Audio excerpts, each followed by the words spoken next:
Bonjour Arnaud, consultant, coach et formateur chez Focus Consulting. Je vais vous parler aujourd'hui de la CNIL.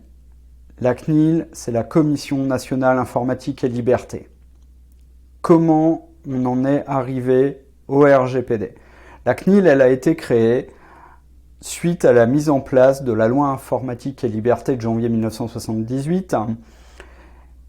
Cette loi encadrait l'usage des données de manière générale et ce que les sociétés pouvaient en faire.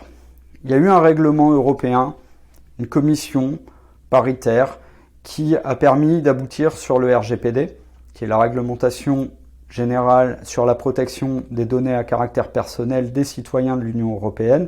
C'est un règlement qui a un cadre juridique et donc en France, c'est la CNIL qui est l'autorité de contrôle qui permet justement de s'assurer de la mise en application du RGPD. La CNIL, son rôle, il est d'informer les sociétés et les particuliers concernant leurs droits et pour les sociétés concernant aussi leurs obligations. La CNIL, elle a aussi un rôle de conseil. Elle fait aussi de l'information au travers de conférences, d'articles sur le web, d'interventions publiques. Et elle accompagne les entreprises dans leur mise en conformité si celles-ci ont des questions.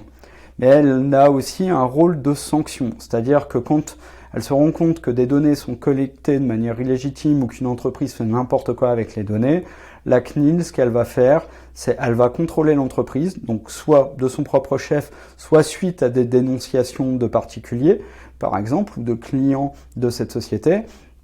Et ensuite, elle va procéder après le contrôle en cas de défaut de la société sur la mise en place de la conformité RGPD, elle va appliquer des sanctions. Alors ça va du simple avertissement à la demande de mise en conformité dans un délai imparti, voire des sanctions financières, des amendes qui peuvent avoir des montants ultra conséquents. On va se rappeler de Google et Amazon par exemple en 2021 qui ont pris 134 millions d'euros d'amende, mais on a aussi des plus petites structures, voire des indépendants. Il y a eu un médecin par exemple qui a eu 9 000 euros d'amende, un avocat qui a eu 7 500 euros d'amende.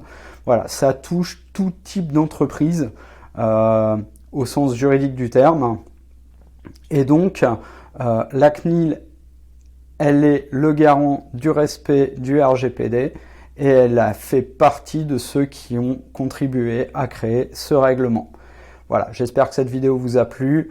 Vous pouvez retrouver en dessous de la vidéo le lien vers mon site web où vous pouvez retrouver mes formations, en l'occurrence une formation qui est destinée aux TPE et aux web entrepreneurs ainsi qu'aux PME pour les aider et les guider pas à pas dans leur mise en conformité RGPD.